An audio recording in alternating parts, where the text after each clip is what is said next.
540 schoolhouse, 8-liter.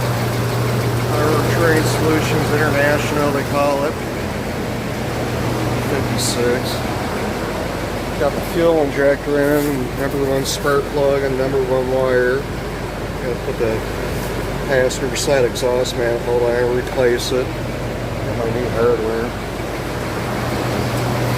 It's running better, smoother, but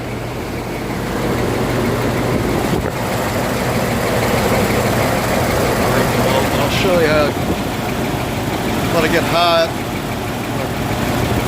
Let the engine heat do the work for me.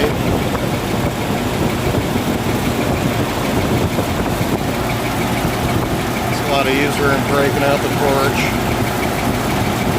Spray it on the bolts while it's running. It's smoky, but helps it